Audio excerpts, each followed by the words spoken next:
Hey y'all. Hi. Hey, thank you for your patience with me. It has been a day. A day. That it has. How are y'all? I feel so off kilter, Sandra. I haven't been able to talk about GH with you all week. No. It's such a weird time. You're probably happy, like, okay, I'm sorry, it's crazy talking to me about how much you hate Nina.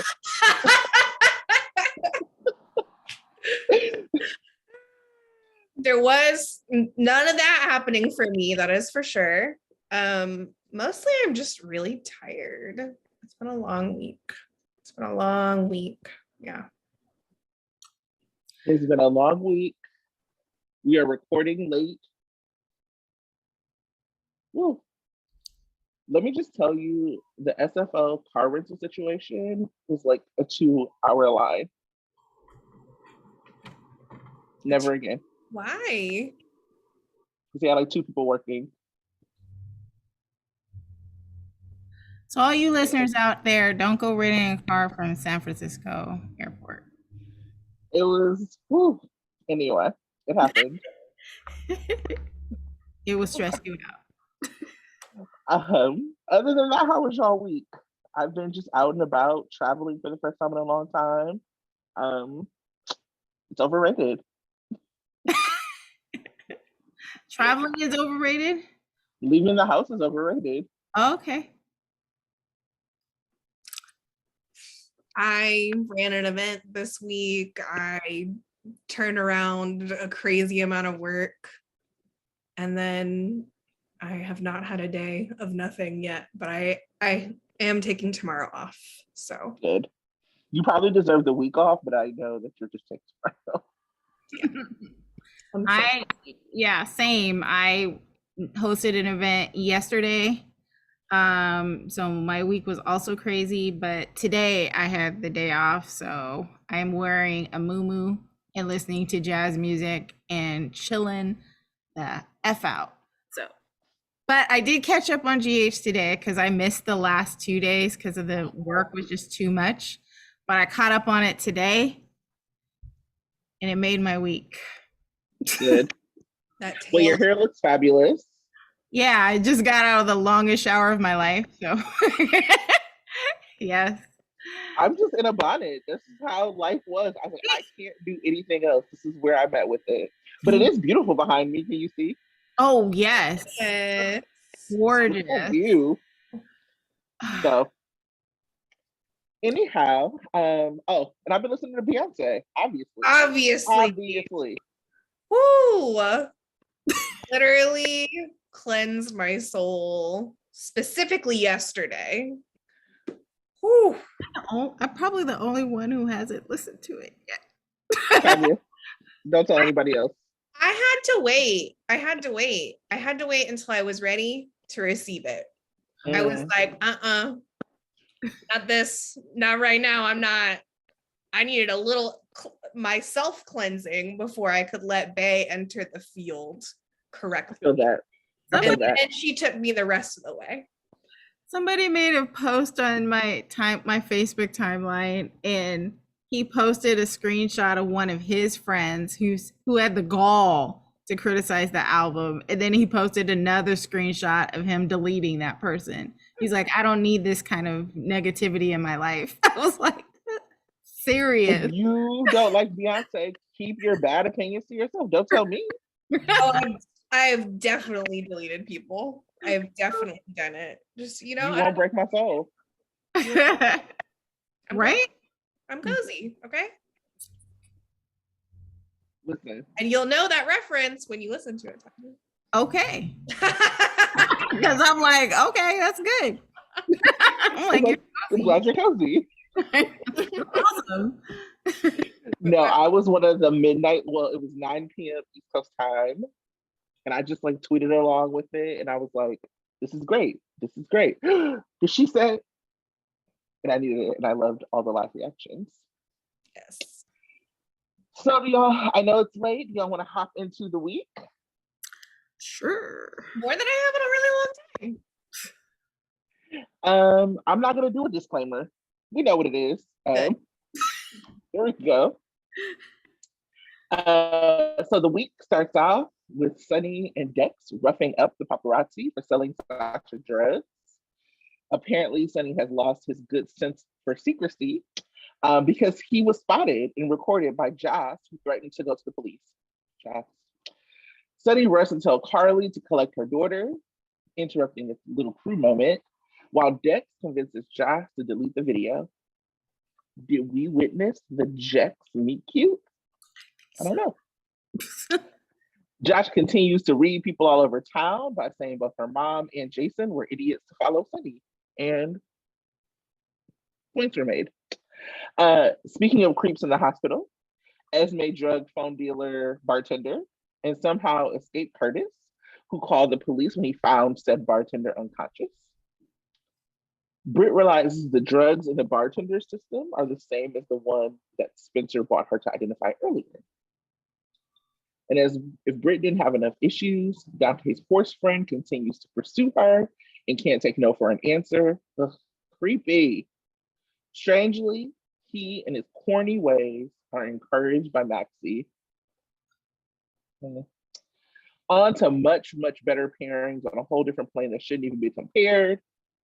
Vanna spent some time together. Anna calls him out on his lies. Valentine lies some more. Now, girl, Anna was like, you know what? I'm hot, you're hot. Let's kiss. And maybe more off screen, which, you know. Mac talks with Dante about a possible promotion, and we learn that Sante double dates with Mac and Felicia. Dante suggests that he and Sam move in together, giving Sam something to think about. It was great to see them without Dante's horse friend. That's what I'll say. Willow and Sasha have a heart-to-heart, with Willow telling Sasha she doesn't blame her for Harmony's death. Smoltz and the paparazzi discuss running a story about Sasha being high when she hit Harmony. So we'll see how long that lasts, that friendship lasts. Meanwhile, Willow knows something is going on with her health, but insists on not telling Michael until she knows what exactly, which that's her choice. And I'm here for Willow deciding what she's going to do for herself. Sasha skips out on therapy and Brando confronts her about it in a very sad Brasha moment. Finally, on to Trina's trial, which is why we're all here. Esme stopped by to see Ryan and decided to not accept Spencer's offer, meaning the final part of his plan officially did not plan. And as Spencer sees the walls closing in, he goes back on the stand to provide Trina with an alibi, which kind of doesn't work, but we'll get into that. Nicholas confesses to sleeping with Esme, and Ava, after reading it out of Nicholas, goes back to Windermere and finds Esme packing her things, preparing to leave, and she said, not so fast. And that's the week. How did y'all feel about it? How were things? What were your favorite moments? Tell me. I really mean tell me, because I have no idea.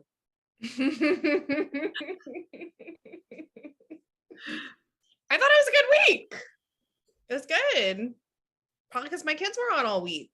And we had a Vanna at the beginning. Full of wonder and amazement. Felt like a lot came to head. A lot of important confrontation moments that we've been waiting for. Everyone knows Spencer's like actually on Trina's side. And, you know, even though the plan was not planning, Nicholas Chavez was Nicholas Chavez-ing. So that was great. And Maura fucking West. Ava Jeromed. She Jeromed. It was very good. It was very, very good. I mean, I knew it would be amazing, and I was still not prepared for the amazingness that was Ava finding out. And then, of course, her scene with her far superior scene partner, Avery Pohl. And really, really looking forward to see where this goes. Yeah. Yeah, I totally agree. My note was that I felt like this was the sweeps that I was looking for in May. Because finally, I mean, this week swept me and I was satisfied.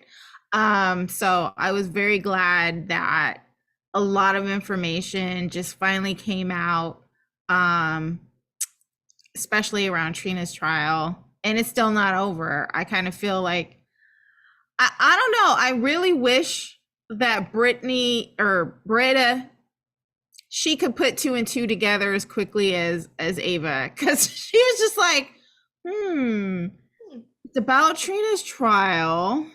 There's a drug. Spencer came to me.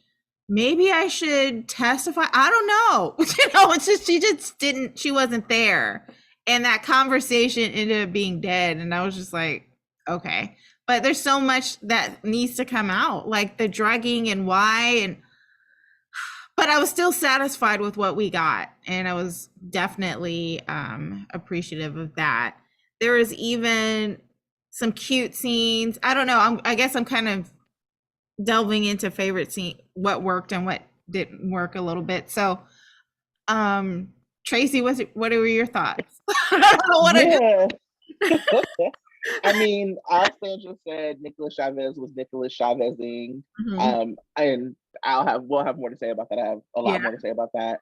I really just enjoyed everything that was happening and the balance of it. I mean, there were people that we didn't see that I was like, it would be better to see this person.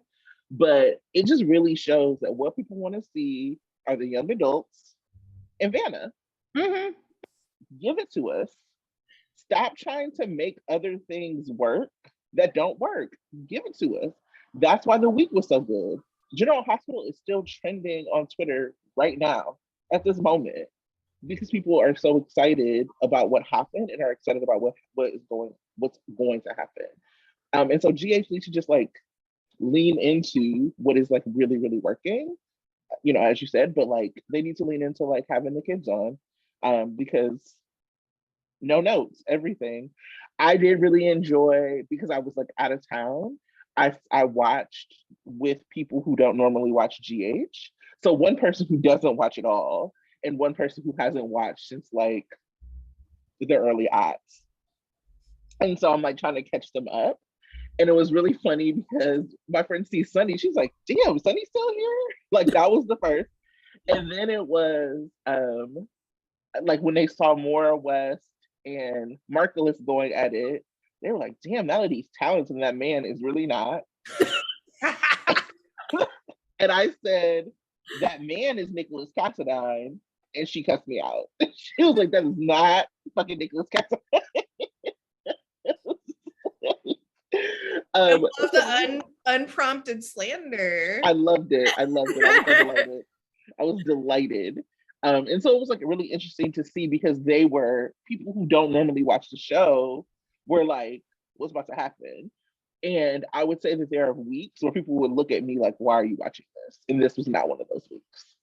So anyway, Tanya, great performances all around. But who was your performance of the week? I think I can guess.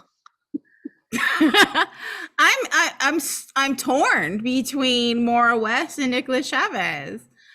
Can I tell you that scene? I mean, that scene between her and Marcus Coloma, the way it actually encompassed so many things, not just what was happening between Ava and Nicholas.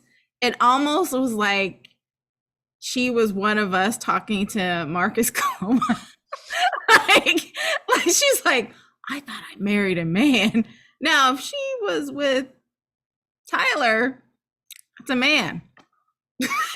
she did not marry a man with Marcus. The way she did not.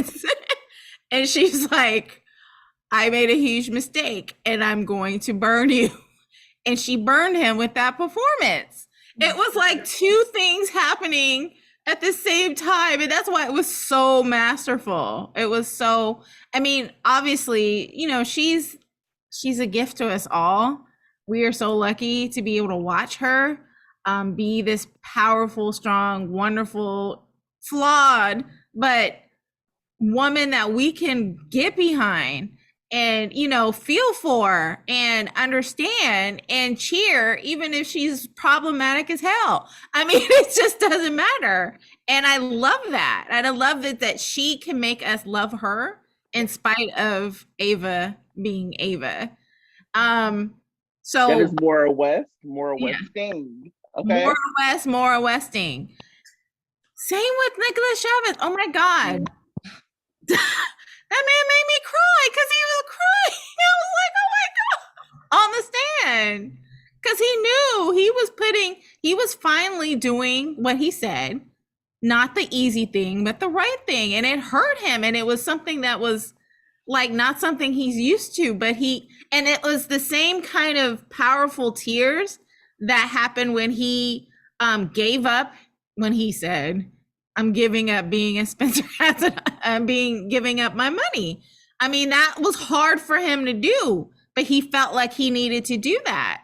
And that's that same kind of emotion came out of him when he was on the stand confessing that he broke the law because he did not want Trina to go to jail for him. And so very powerful. So I'm torn between the two. I think I would give it to them both. That sounds exactly right to me. Yes. Something I was thinking about, I have some shady things to say, but I'm going to cut this. And so I like cut this and I'm going to tag them. So right. I'll hold until I'm not talking about it. But one of the things I really liked about what Nicholas did is like, we talk a lot on the show about people and their characters and how they believe their characters are like right. And like sometimes you have to believe that. And I think that there's this thing about Nicholas that he knows that Spencer is wrong. Like, I think that he loves Spencer as a character. He enjoys playing into those flaws, but he knows Spencer is not right. And so when he brings this performance, it's very much like, you're gonna love me because like you have to. And because he knows that Spencer is flawed, he has to bring those flaws out to you. And he has to perform it in a way that you can still feel bad. So we could have been spending months mad at him for not having this alibi and months mad at him for this plan not planning. But in that moment, when you saw him on the stand, you're like, damn, I forgive you. Because the performance was that. And it's because he's so in tune with the character of Spencer and what needs to happen to make Spencer somebody that we all love. And that's what I was really, really impressed by that. Yeah. Because he's also not trying to make you love Spencer all the time or like necessarily make Spencer like the most empathetic all the time. And so, you know, he kind of saves it for moments like these where it really packs a punch. And yeah, I was just like, oh, that's my child. I'm so proud of you. I forgive you. Part of that too is like stand up. That moment, it's like it's part of it is, well, I don't need to stand up. I'm fine. I've always been clear about where I stand with Spencer. But what was I saying? I forgot now. He's not trying to make you love. Sorry, I hate your train of thought. It'll come back. Yeah. But yeah, it's not part of what made it work is that it didn't work. Right. Like if he had then just like magically exonerated Trina and it was like a for sure thing, it would have felt a little bit more I would have felt more complicated about cheering for him because I'd be like, you motherfucker. No, you don't get to just be the hero now. So he did it. And he also knew that he was putting himself in jeopardy and it might not work. And that's actually what really made it work for him as a character. And it reminded us of like why we love Spencer and his arc of development. That this is like a version of the many stories of Spencer for a very long time. but we're seeing him level up to a new level. The thing is I think we're gonna get another powerful performance out of him when he finds out what his dad did. Because not that he cares about Esme anymore. I mean, he was very clear about that. But this is a betrayal of his father to him again, when he was actually trying to work things out with him. Again, Nicholas Cassadine, the not man, failed him. And it's going to be so powerful. And I'm looking forward to that. I'm also looking forward to what Spencer and Ava do as a result of this. Yeah, that story is going to be amazing. But yeah, shout out to Nicholas, Chavez, and Maura West. You guys keep giving to us, and we appreciate you because you're amazing. Amazing. Another Beyonce tie-in, because obviously that's where my mind is. I really love it when people like talk their shit in like a very monotone, like even voice. And so when Ava was talking to Nicholas, I mean, like there were like times when Maura would like go up, but for the most part, it was like, I thought you were a man. You're not shit. And it's like reminds me, if anybody's like listening to the new Beyonce, like her talking her shit on Thick, it's like that same like monotone of like, I'm just saying what it is. I'm just spitting facts. And I like it, I mean, only, you know, someone who loves General Hospital and Beyonce as much as I do could like put those two things together. But like I was like driving up here thinking about the show and what I was gonna say on the show, and I was like, huh, it's like very similar as I was like listening to those two like tones of voice. And I'm just like, Maura fucking West, Maura Westing. Love it. That's when Ava is the most scary and intimidating, when she's perfectly calm. She walks up close to you and she just states it as a fact. I'm gonna burn you. It's the low whisper. A low whisper. I'm just gonna burn you. The low whisper of Ava Jerome. I love it. I love it so much. I loved when she was like, he reached for her and she just went, You'll never touch me again. Never again. Oh, I really hope that's true. I need it. Right. Kill this man. I love how jolly that line makes you. I loved it so much. Look at, I'm tearing up. For those of you listening at home, I'm tearing up. I'm so happy. Free Ava. And my child is free. From Esme? As well, ish. And but they are broken up and everyone knows. He's like, oh, she? That's not my girlfriend. And that's my former girlfriend. My girlfriend at the time. I knew. I knew longer than you thought I knew. Okay. I may be pretty and I'm moderately intelligent as well. Thank you. Josh was me though. Glad you finally decided to do the right thing. It was the correct energy. But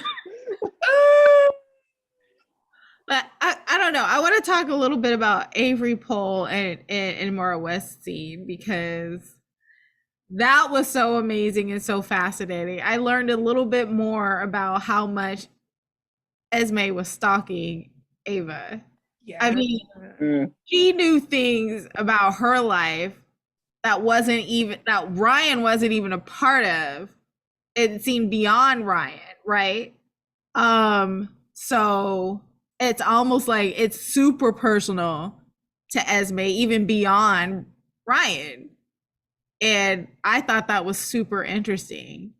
And it makes me curious. But I'm like, dude, what is her issue with Ava? Because it's not just the dad thing. It's something else. Andrew, you talked about this before, didn't you? Between no way of knowing. You're like, I don't know. As they say, I just be saying things sometimes. And I always remember them. No, I think when they're impactful, you say impactful things, Sandra. I it was hard for me because I just want somebody to grab Esme by that hair and swing her around. I don't want Esme to have comeback. When she talked about Morgan, I was like, you don't talk about Morgan. Like, right. I don't like. There's something that was like really hard for me. I mean, sure, but there's something that was really hard for me because Esme constantly like skirts through getting her comeuppance. And so it was like something that was hard for me to hear her. Like, Ava should have just been able to own her. That said, I'm really glad that Maura didn't like dim her light because Marcus was a bad scene partner. Mm-hmm. So like that should be on her Emmy reel, like that read to Nicholas. But it's like, damn, she got to turn in something where his mouth is just open. Like, you know what I mean? Like, you want to turn in something on your Emmy reel that's like you and another like talented actor going at it, right? Like, so I'm sure, like, I think that that Nicholas Chavez was saying that like he turned in some of the stuff with Maura on his reel. Like Cynthia Watros and Laura Wright turned in stuff with each other on their reels. And so I was like, damn, she doesn't get to, like, I mean, she can turn that in, it's amazing, regardless of him being there or not. But damn, like, how much better would it have been if she'd have been sparring with somebody who's giving it back? Mm-hmm. And so because he gave her nothing, I was like, okay with like what happened with Esme. Because like she at least had a scene partner that was like, these are people who are like acting with each other. So I felt really mixed about it. I just need Esme gone, to be honest with you. Like, I've had enough.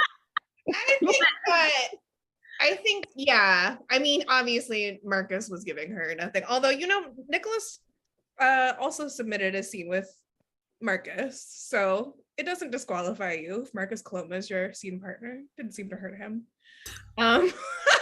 Well, it helps him because Nicholas is new. And well, actually, Marcus. I don't know if they're like watching it with that context. Yeah, I would like see what I can do. I can even best a guy who's older and has been in the business more than I am. And I'm better than him. That's what it tells me. But I think not even Avery Pohl, she had great scenes with this week. I thought she had great scenes with Laura Wright. Because I mean, she tried to bring something to Carly and Carly smacked it down, but how she reacted to it was great too. I mean, she showed that, okay, I'm coming for you at another day because you're right about this point. My husband's worth shit, but I'm going to come back and then we're going to do this again. But let's focus on Trina. Right. I mean, that's that kind of thing. You know, Maura West does well with lots of people. She had great scenes all week, I thought. Yeah. I was like, when I saw that scene with her and Carly, I was like, I bet they had fun. Yeah. And I think with the Esme scene, it's like that needed to happen, Esme throwing that stuff in Ava's face for Ava to have the realizations that she had about Esme. Yeah. And it made the scene, I think it made the scene more interesting to watch than if Ava just straight read her and Esme was afraid. It was more engaging for Esme to try to trip her up, but then also kind of reveal herself in the process. And I was like, I like it when also people undo themselves. Mm-hmm. Personally, as a Libra, I'm like, oh, what you did to yourself, I didn't have to do a thing. Yes, I love that, and I just wanted Esme swung by her hair, to be honest with you. Listen, those scenes are not over yet, so right. I think you might actually get what you want. Yeah, because we left with Ava threatening her. You either go back to Trina's trial, or apparently she's going to swing her by her hair. So it's we'll see. So aside from Ava being swinging her by her hair. What's working, y'all? You see how I did that transition? Yeah. Hey. Tabiana, like, has no lines, just sitting there reacting to people, and I'm like, give her an award. Right. Yep. This is beautiful. Now I'm ready for her testimony. But her presence is so clear, so strong. And it's actually hard for me to remember. Of course, I remember when Tabiana wasn't around, but she just feels like she's been there forever. Like when I remember like she came on in March, I'm like, how's that possible? So she just feels like Trina. Like I was like, oh yes, when she was at the cabin and I could actually see her there myself. Yeah. She just is Trina. So that works for me. She's very talented. I also loved the energy that Joss was giving Sonny. I was cackling. Like I was like, that's my girl. That's my girl. That's right, Joss. I mean, fuck the PCPD, but you know, what you gonna do? She was ready. Yeah, unless you're calling them on Sonny Corinthos. Put it on the shirt. I mean, nothing's gonna happen to him anyway, so whatever. Might as well just give him a bad day. Right. But it was nice to see Joss, you know, and her adversarial, like, new relationship with Sonny. I'll hold my comment on the other part of the scene. That's so much work for me, but I will talk about that later. Yeah, I was gonna highlight the young adults, and I was gonna say both Trina and Joss were working for me. So you said all the things about Trina. I'll just say that Joss and Eden's growth as Joss has really worked for me. I appreciate the thought she continues to bring into the character. The care for her friends, like you could just like see that all over her face. And like when she's kind of done with you, she's fucking done with you. And I love that. You? Not that I could ever relate to anything like that. But like she's just done. Like she is on Sunny's neck, and I loved it. When she called her mama an idiot, I loved it. I loved it. Dead ass an idiot. She's like, yeah, he's under level because he's a fucking idiot. Like, what are we doing? Your tunnel. What a smart person. Pair with a tunnel. But yeah, I mean, just like the young adults continue to kill it, and I wanted to just like pull out Eden and Tabiana and like the ways, and I'm really excited because we're gonna do their Zoom event, and I'm really excited to do that because they bring such an energy. We don't have enough friendships that are shown, and they are a friendship that is shown, and I really enjoy them. So they're working for me. What about you, Tanya? What's working for you? A couple of things. They actually, like, G showed a lot of great friendships this week. So one of the things that worked was Sasha and Willow scene. The friendship that they're showing each other. I really appreciated that, and I'm glad about that. That was a nice scene to see. I think Willow kind of really shines when she's that loyal friend to Sasha. And so, I mean, they have great, acting chemistry together. So that was beautiful. Also, again, Dante and Sam, so adorable. Like when he actually got on his knees, I was like, what? And then he was like, oh, you got this. Sam was shocked. He was like shocked. Everybody was shocked. That was funny. But they're great together. Great scenes together. I love them always. you know, more love on Dante, of course, but you know, I'm okay with their being together. Fine. I think. Yeah. So those were great scenes for me.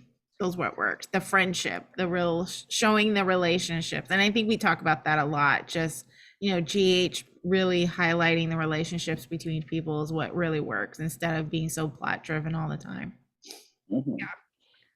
I loved the Sante stuff. They were so cute. Kelly and Dom just really stretch anything they're given. My God, we barely see them.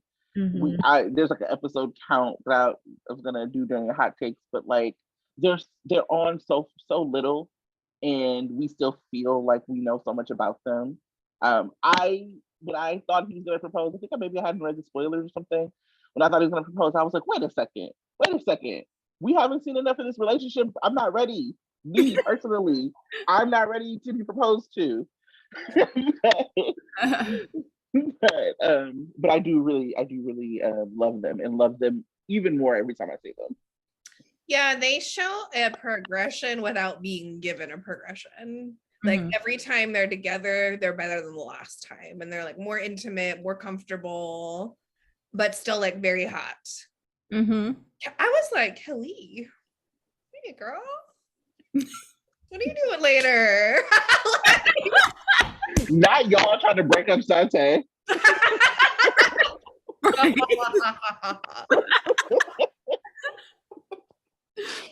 Yes, we should definitely get some walk-on scenes, and then we like, okay, you got Sam, I got Dante. Let's do this. Let's y'all are the this obstacles. offline, Tanya. Let's connect this offline. We have a little strategy to put together. Yeah. Oh, I just feel like we also haven't talked about Vanna enough. I just want to swing back around to them. Like, how dare I not just like wax poetic about Anna's cleavage, first of all. When Anna walked out, I was like, it was like a dam echoed across the country. Damn. Where you been hiding those? Come through. She looked amazing. She looked so good. I love that Valentine's kink is Anna being onto him. He was like so enamored. Like, don't find me out, but please find me out. They are so hot. It's crazy. I'm just like, is this allowed? Like, on TV? Is this? I was melting. I couldn't form words. I can't form words now. They're so hot. Like, I don't. When she said, "How are you gonna lose me?" and he said, "I don't know, about 1,000 different ways, but right now, when you're looking at me like that," I was like, I think it's time to see the bedroom set. Right? Well, also, you're at the Metro Court.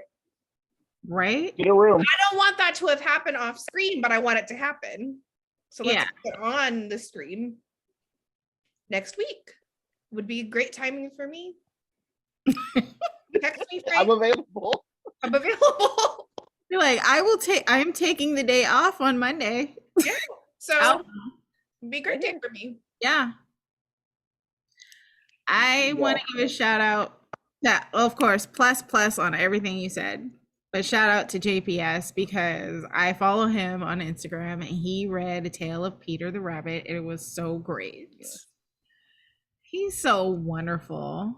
I was expecting to see Valentine read The Tale of the Peter Rabbit, but it was JPS and he had with his accent and everything. It was still adorable. He is so fresh with his little story reading. I think he hadn't been doing that for a while. He was also just being kind of extra on Instagram, and I was like, Gemini. Someone said a very Gemini mood today. He's so extra, and I love it. I love Geminis so much, but they are so extra. Shout out to Javier. Ooh, I want to hear that story. Extra Gemini. Extra He's just a Gemini. fucking Gemini. No He's story. chaotic. I love the chaotic. No, I also love JPS's friendship with Michael McQueen. Hey, they're just They're so the cute. cutest. My God. Are there any cuter besties than them? My God, they're just adorable. When they have slumber parties, when they have early call together.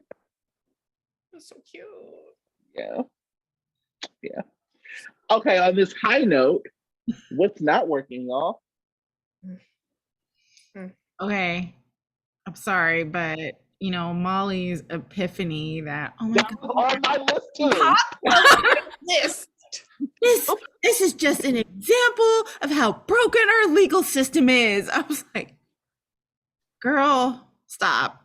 I can't. Go away. Just like I could not. That was just no. Literally, my note on that is shut the fuck up, Molly. My note, very much not interested in Tali conversation. Actually, not interested in Molly. No. Well, consistency. Like, it's like another one of those moments where GH was like, whoops, let me back up. Let me try to fix this because was not expecting everyone to say fuck Molly. Right. But here's the thing. We can't go back. Cannot. Go fuck Molly. Ever. Because she showed that she is all the worst parts of Alexis with none of the fun parts. Mm-hmm. So unless you're gonna have Molly start hitting people with her car, then I don't. What is she to me?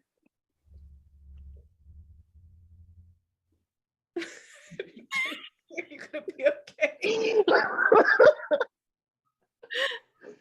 Yes. Yes, I would love it. Rick is her daddy. Ain't no telling what else she got in her. Let's like, how are you this boring? You are are the child of Rick and Alexis. So born randomly in a train. All you have is the boring self-righteousness. Let's pick it up. Mm-mm. I think Haley was probably like, what you're not gonna do is have me do that again. Yep. That was ruining my vibe, okay? It was ruining my vibe. And my astrology said, no more. No more. Haley was like, I was not aligned when I taped my murder podcast. Oh. And so we're gonna have to backtrack this. Right. And it didn't work. It's too late, Haley. I'm sorry. Hey, sorry, Haley. You gotta advocate for something else. You gotta advocate to hit someone with your car. You gotta do something. Because you're not gonna get me through the oh, I'm such a feminist. That's not gonna work for me. You're gonna have to hit someone with your car. Right. No, kidnap Esme and put her in the, Yes. Oh, yeah. Quit your job. Step 2, kidnap Esme. Right. Show us that you're a real Cassadine. Or even a real, Rick Lansing. Put her in the room in your house. Just lock her in there. The only thing that will rehab Molly's character for me is if I see Esme in a panic room. In a panic room. That will Text us, work. Frank. Text us, Haley. Yes, I like it. Let's do it. Other things that are not working. So this is like, it was a timeline moment for me, which I don't talk about a whole lot. But I didn't like the response to Brando and Sasha. There was like a lot of like, he's gonna cause her to use. Back that all the way up. Let's not do that. And I actually was not mad at Brando in that moment. Like it felt very real. It felt like this is like an addict supporting another addict and like being at his like wit's end, and like he even seeing like this is, I wish this wasn't the way I handled this, but this was like, and this was like not who I normally am. That doesn't make it an out of character moment. It makes it very much like within like the reality of what would happen in that situation. And I think that the show has so much toxic masculinity like everywhere.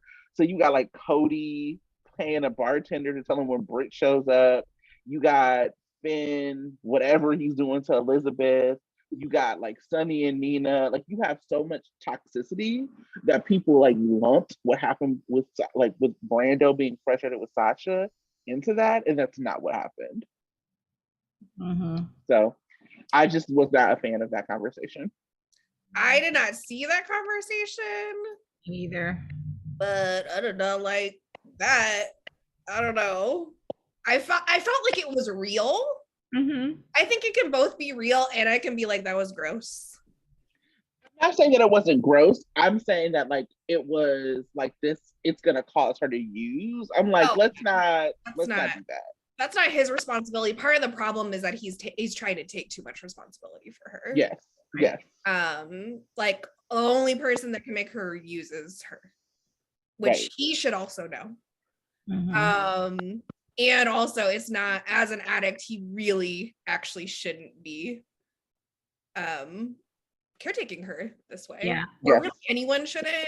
It's very complicated, and I just wish I think it is also contextualized with everything else. Like if everything else wasn't happening, it would be easier to like feel it and just be like, oh, that was unfortunate, but very real. And I think contextualized, I think the way that I received it when I watched it was just like, again, now with Brando, I kind of liked him. Mm-hmm. Or at least I felt sorry for him. And now I feel yucky again. Yeah, I just don't think, I don't put that behavior on the same level as Finn, is what I'm saying. I feel like it was gross behavior, but I don't think that makes him like the character of Finn and what they've written for Finn. Yeah, I just can't think that. And I mean, and I also think it's really unfortunate because Brasha doesn't get writing. So, I mean, we talked about this. I talked about this a little bit with like some of Trina's stuff and like the responsibility of telling a story like that. So if you're gonna tell a story like that, it should be told with the care that they gave like the Stone and Robin story. Like it should be like told with care around addiction, and it's not. Like Brasha is like put out to prop up Sona, to like hit Willow's mom. Like it's not told as like in context of being like a storyline about addiction that could like be, which is what soaps have done before, that could be helpful, that could be like responsibly told. It's just not. We don't see them enough to do that. And I just like the lumping it together when it felt different to me. Like I just didn't. And like blaming him for her using just was like a lot for me. I'm glad I didn't see it because that sounds silly. Mm-hmm. I think that's part of the reason why I was confused about what you were saying, because I was like, why would anyone say that? People say a lot of things on social media. Yeah. I'm not on it. I'm just like, oh. Yeah. I have some very interesting opinions. They're not that interesting to me. Oops. Everything's not working. Yeah. I'm not on the Joss Dex train. I just I don't find him to be compelling enough of a scene partner for Eden. Mm-hmm. I want better for her. I want better for Joss. I don't really want her story to have anything to do with Sonny. And like why, like it also continues on the Carson dynamic. Like I just don't, it feels like, I know that we've said before, like like when we said before, like get Joss with a mobster, we were talking about a woo. A woo, No, definitely. not another like random ass white dude who, you know, I forget who he is all the time and I could switch him out with literally any other random ass white dude. And I feel like they haven't there's just a lot of doing that with Joss's character. Like, let me just put you with the random ass white dude who's like, it's not, and it's too, of course, whatever something else might happen in the story. You know me, I'll change my mind if I feel moved, but I don't anticipate feeling moved. Yeah, they definitely need to fill him out a little bit more. He's still just randomness, this boring milk toast person, and He's kind of wooden. Yeah, like he's just not a very dynamic presence on screen. I was slightly interested in his concern about the background check. I was like, oh, so there's something more to you than being a former vet that Chet used to know. But then we lost that thread. So I don't know. Why are you taking screen time away from Joss and Trina being together? That's what you really want. You're like, they gave me Charlie, so now I want. I'm greedy. Everyone knows. I'll never stop. Give me more. Yeah, I find it to be really fascinating the amount of like, I guess, fleshing out they're doing of Dante's horse friend versus like what they're giving to other characters. And so, like, y'all know, I was like excited for like a woman centered, a Trina centered like love triangle. But I think that it has just been so poorly executed that I'm just like over it. Like, let's get to where we're gonna go. This is actually not compelling to me. I don't hate Rory as much as some of the Sprina fandom. I just am not interested. Like, I'm not offended by him. I just don't find him to be interesting. And some of that is, like it's really hard to go up against like a Spencer and a Nicholas Chavez, right? Like both of that. So like as a comparison for like a couple that we've been rooting for and waiting for a long time, and they haven't even tried. So if you're not gonna try, then just don't do it. Yeah, there were multiple layers with the that you pointed out, Tanya, between Nicholas and Ava and Maura and Marcus, and I was kind of feeling the same way about like Spencer and Rory and Nicholas Chavez and MBK, where I was just like, well, yikes, that's awkward. It's just not even close. No. You know what I'm saying? Like, it was never going to be close, but it could have been closer. Like make me feel more torn. Like make me feel some of that initial giddiness that I had at the beginning of the triangle. But it's also like trying to do the triangle in a fun way while all this is going on. Yeah. But then now that this all happened, I'm like, I don't really, like, when's Sprina gonna kiss? So, I have continued to, and I do continue to compare it to like when Graves did like McDreamy versus Macbeth. But Macbeth was more interesting and like it was more compelling and made me, and McDreamy is not Spencer, but it's just not good. And they haven't worked to make it good. And so this is just another like nonsense obstacle to like what we know is going to be like the outcome anyway. So let's just move it along.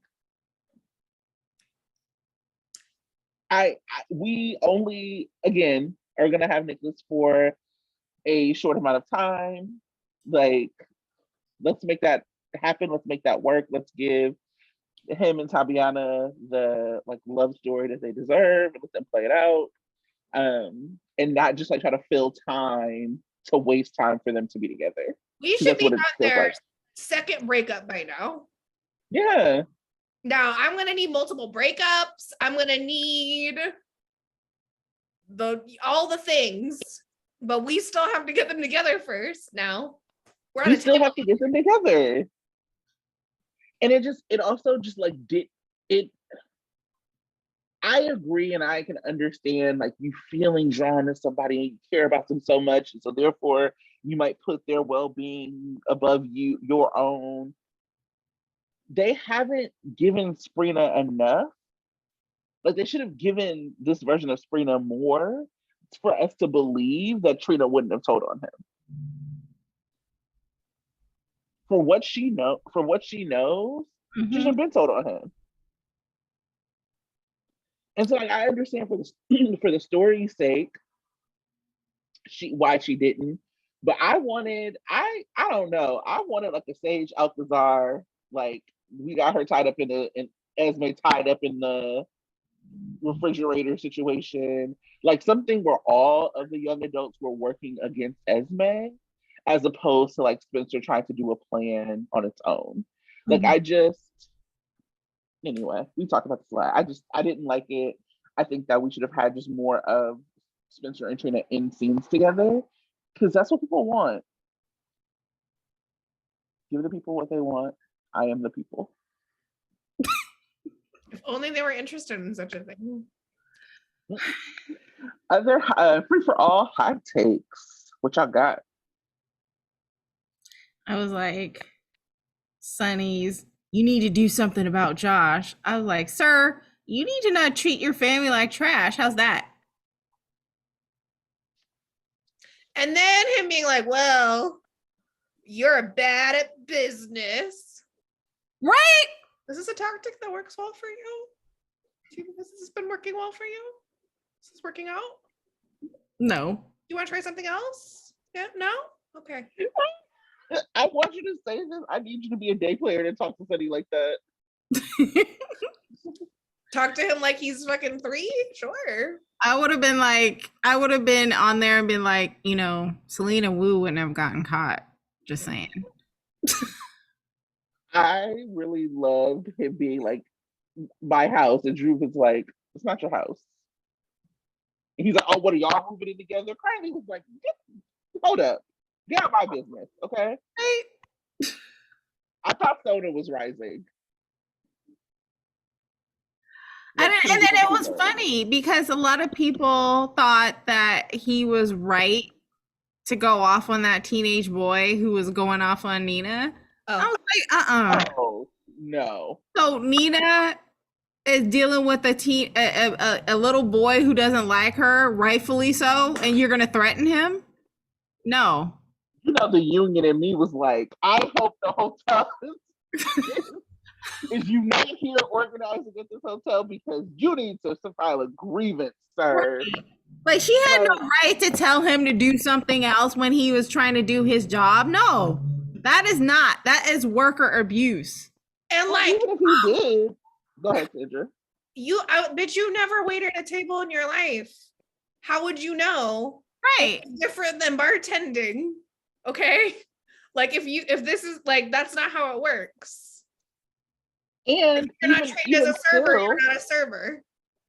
Even still, your boyfriend, who's a mobster, doesn't get to roll up in here and tell people what to do.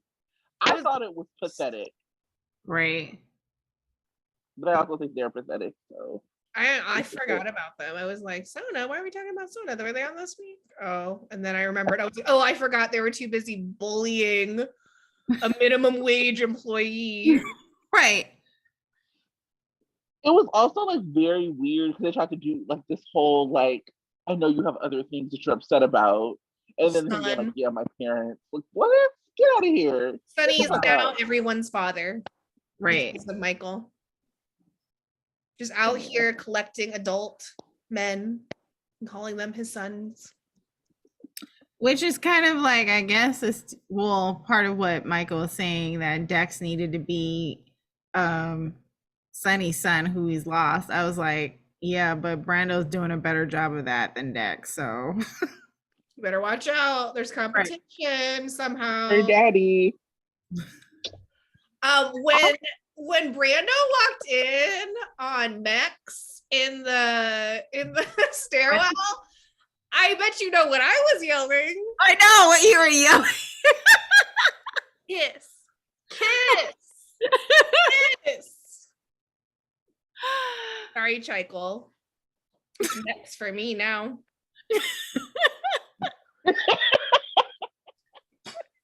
Not this matter of fact stare with the sipping tea. Somebody take tea from Sandra when we're recording. Hold on, let me top myself off. I'm not finished yet.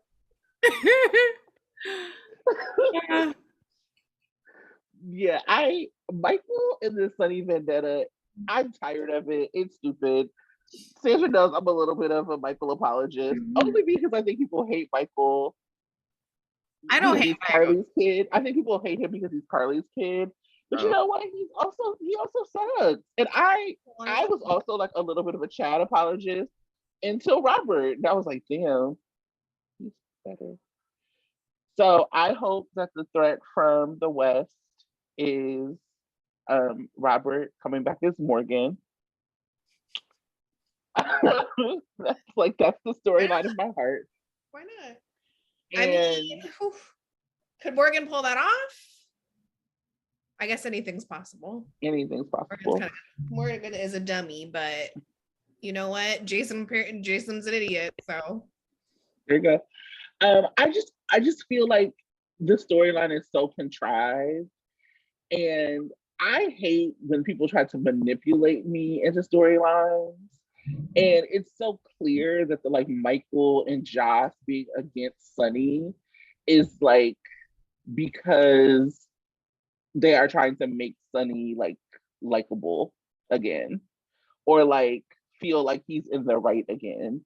We did like a space yesterday, I think, because I was just bored, and we talked about like the time. Like GH actually has one of the shorter times between storylines, like so they have a easier time to go correct when things aren't going well.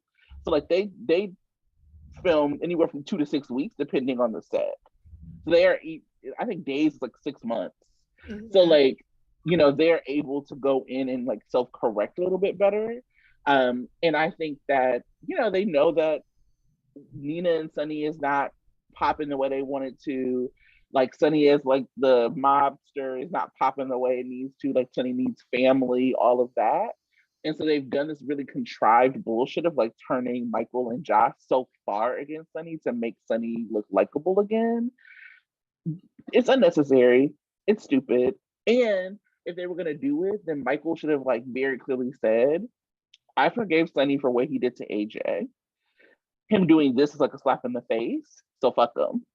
And he should know that Sonny helped get Brad out of jail. And I think the combination of that would have made this a little bit more believable. Yeah. But now it's just so like, who cares, Michael? Blah, blah, whining. Your daddy made you mad. Who cares? I'm over it. I'm over it. Fall down the stairs. Tumble down the stairs with your lover. Yeah. By in each other's embrace. It'll be the most you've ever been. Text me. Break. Gotcha.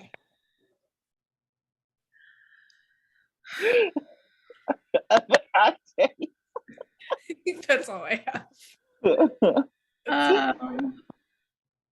Unless one of you inspires me.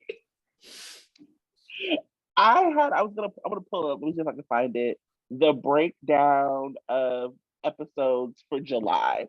So people have been like doing a lot of like year breakdowns of episodes, like the episode count for the year.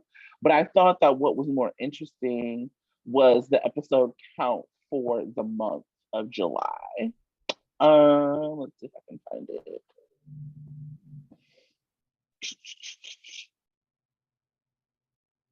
Of course, everything's slow. But essentially, like, it was like the young people were oh, here we are.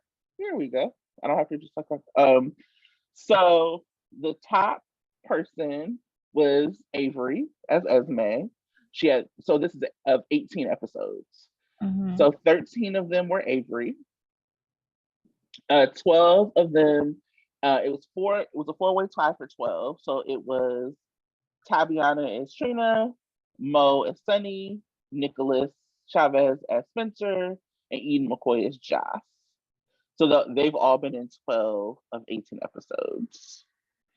Then you have Maura West, who's been in 10, Laura Wright, who's been in 10, Marcus Coloma, as Nicholas Cassadine has been in 8. And then so there's a 8-way tie for 8 episodes. So Marcus, Josh Kelly as Cody, Brooke as Portia, MBK as Rory, Caitlin as Willow, Kelly as Britt, Donnell as Curtis, and Cynthia as Nina. And I just felt like that was really interesting episode count, because if you look down, the bottom folks have been, I think it was Sam at 2 episodes and Elizabeth at 2, Becky at 2 as well. Yeah. So I just felt like those episode counts were really, really interesting. I retweeted it from our Twitter if anybody wants to take a look at them themselves. That here we have Dante's horse friend as like a brand newbie, and he has double the episodes of Kelly and Becky combined. Who thought we wanted to see that? Yuck. Yeah, I mean, it's just, I was really happy to see the young adults on top. Yeah. William is like towards the bottom, that I think that he has been missed a little bit with the trial. But you know, I understand like he's recurring, and so sometimes he's not going to be around as much as some of the contract players. So I was really happy to see, like, at the top we had, you know, Nicholas, Tabiana, and Eden. But these are the people that people want to see. People want to see the young adults. It is ridiculous that we don't see more Vanna. Like, because JPS is done filming with his thing, right? So let's get it together. Let's get our Vanna going. Yeah. And they could really write off Cody tomorrow, and I would pretend like it never happened.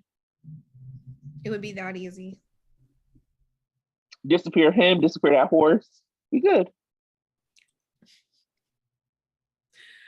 The horse can stay, but he's got to go.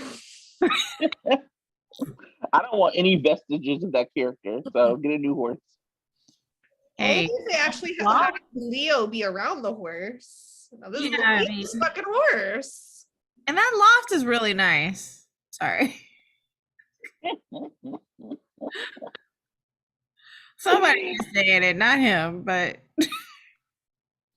yeah. Maybe they could get a horse person who I actually like. And you know what? That's even pissing me off even more. He gets this really nice set. Why does he get his own set? Yeah, he doesn't deserve it.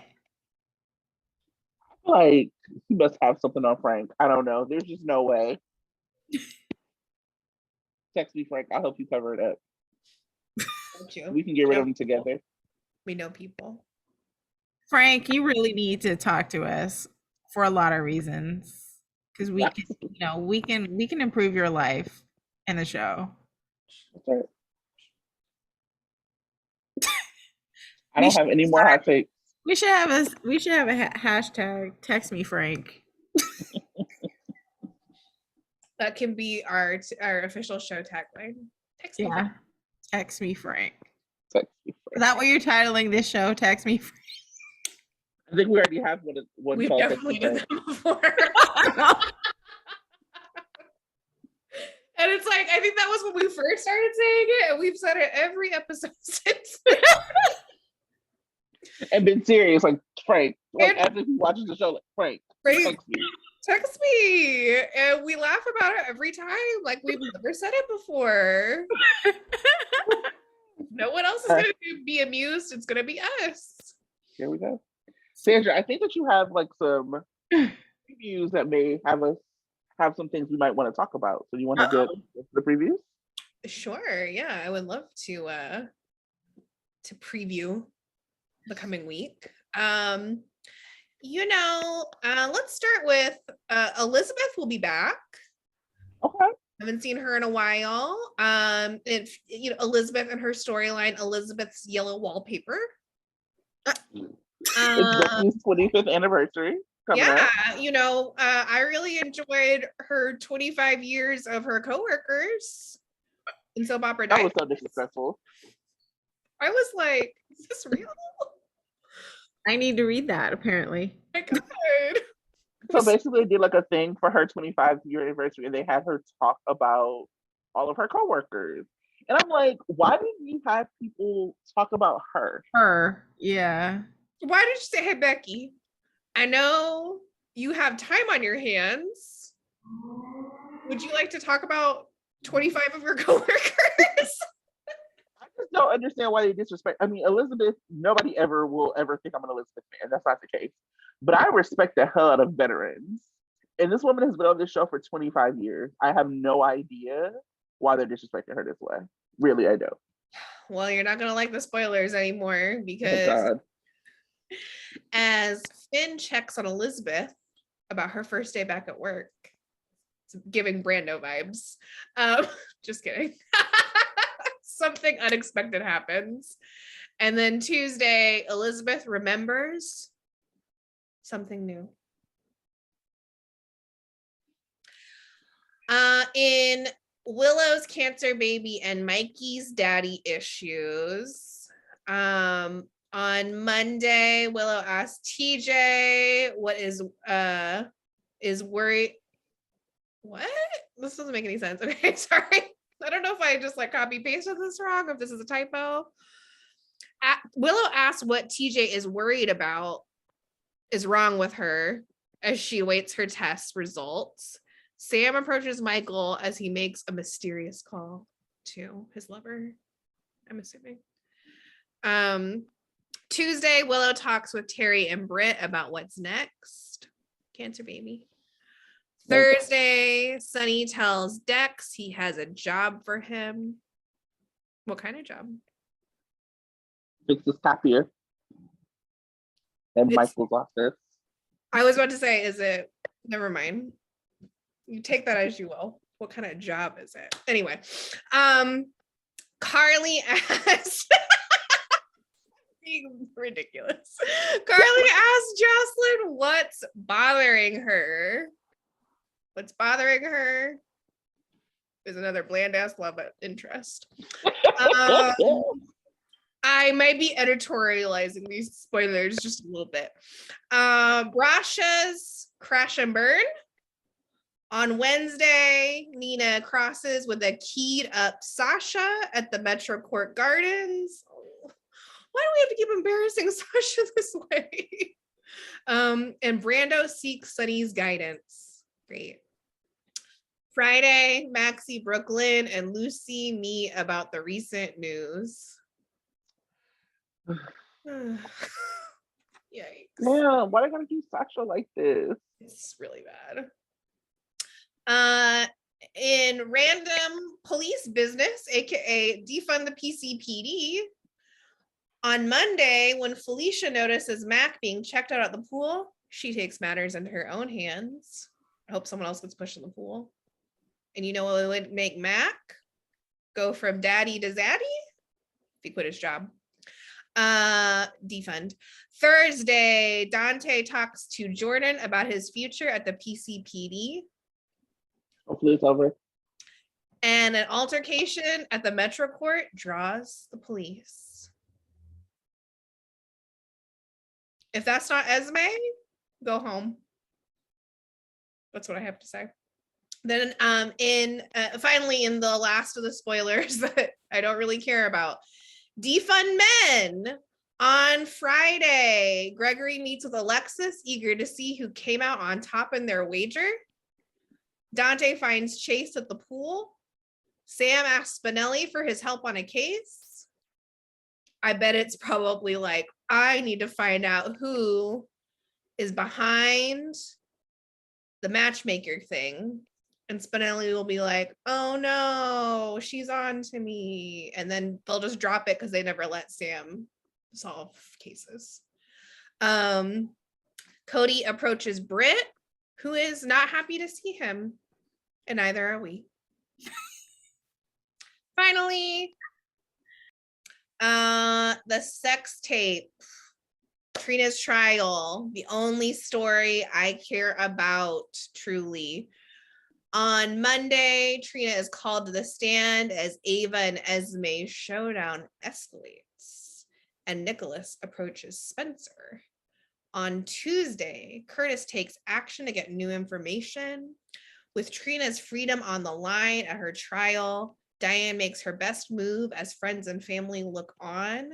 Meanwhile, Nicholas races to Windermere. And on Wednesday, Jocelyn brings Cameron up to speed on Trina's trial, and Jordan questions a person in custody. Shouldn't there have been this shit already? Sorry. Well, and I don't know who the person they will be questioning will be, and in what tribe will it be related to? Because it felt so. There was also a preview in Soap Opera Digest where it felt heavily implied that someone was gonna die. Yeah. That the Ava and Esme confrontation would turn deadly in some way involving Nicholas, Esme, and Ava. So Ava's gonna swing her by her hair. They do have those wigs that we saw, so hopefully. I hope so. Avery, I don't want your hair to be damaged in this, so I'm hoping you do wear a wig because you do have nice hair. And we want to keep that intact. We do want to keep that intact for you, but Esme, yeah, snatched, bald-headed. That's what we would love to see.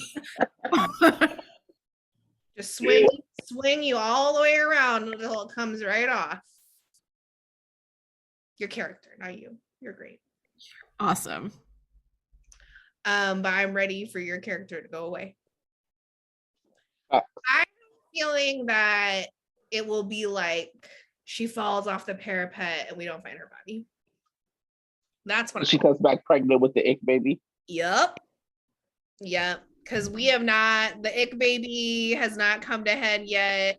And I think it might actually be a while before Spencer actually finds out about all of that, because I wonder if will Nicholas then cover for Ava, and then Ava will have to keep it to herself because she doesn't want to, But why is he racing to Windermere though? The article said basically that they were so turned up that the staff calls Nicholas, and Nicholas rushes back to Windermere. Oh, it's Nicholas that's going to Windermere, not Spencer. Yes. Right. Spencer, I'm assuming Nicholas is about to tell Spencer and then he gets the call. Right. Because it seems like this is like spoilers beyond next week. It seems like they are not concerned about the ick situation quite yet. So, or at least Spencer isn't. He's doing his own thing. Hopefully not going to jail again. I can't watch my child go to jail again. Free him. Free all my When I say suffer, I mean sad, not prison. Not it. No, this is not a carceral suffering we're looking Never. for. No. So Yeah, so the trial's not going to be over next week. Or the week after. The week after. Yeah, it's still going on the week after. So just FYI. I was hoping it would be over, but Same. Seems like the people who should have been doing something are like starting to do it as the jury is deliberating. So thanks for that. Actually, that's something else that's not working for me. The fact that it's a jury trial and there's no jury in the room. yeah. Stop it. I mean, it was fine when they found a reason to have the judge be the jury, and then that makes more sense to be like, but the jury over here, there's no jury there. Stop it.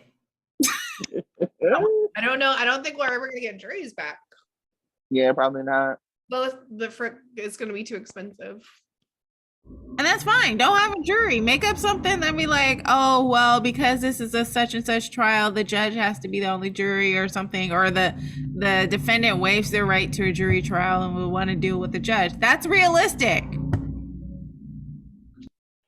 Well, nothing's realistic about this case. I was like, I don't know if this is upsetting to you. I'm not quite there. Because I would be distracted. I'd be like, why? Why is there no jury? Why are they not referring to one? It would be very concerning. Like, no, you don't want a judge deciding this. That's true. I just don't like that they're saying there's a jury and there's no jury there. I'm a weirdo. I'm okay with that. You know what? Anything about this show is allowed to bother you because there are many things to choose from. Yeah. Tara did this Tara from Port Misery did this thread yesterday, which is why we did like the little impromptu spaces about like all of these like plot holes. And Trina's trial continues to be like one of the most ridiculous. So when Spencer like gives his alibi for her, and then the ADA is like, well, you can basically set up a boomerang. I'm like, okay, so if you know that, then you know that nobody had to be in the fucking room to like film this. What are we saying? It's just like every piece of this gets more and more frustrating, and it's really hard for me to like do any speculation because I'm like, I don't even know what world they're like living in. Oh yeah. It's just frustrating. Yeah. So anyway, that's all I got for this late edition of Sunday Shift. Oh. Ooh. That's I just wonder already. About the Joss and Cam piece. Is Joss gonna turn up on Cam? Is Cam gonna be like, oh yeah, I knew about that? And is Joss gonna turn up on him? That's what I really want. Because then later on in the week, I had put this under Willow's cancer baby and Mikey's daddy issues, but then Carly asked Jocelyn what's bothering her after she talks to Cam. So end of chaos nears, which I'm like not sad about, but I'm a little like, oh, I just stopped wanting them to break up. And now they're gonna put her with Dex, and I'm like, am I a chaos fan? You're a shipper.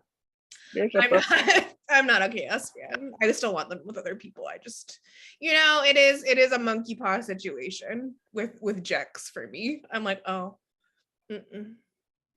I wanted to woo. And you also wanted a they friend. I wanted a woo they friend, but I would have taken a woo cis man too. Right. Yikes. Well, Yikes. What can you do? Can't win them all, especially not with GH. Yeah. Again, text us Frank. Text us Frank. And I look forward to Nicholas Chavez-ing. Maura West. And Maura Westing. And Avery polling.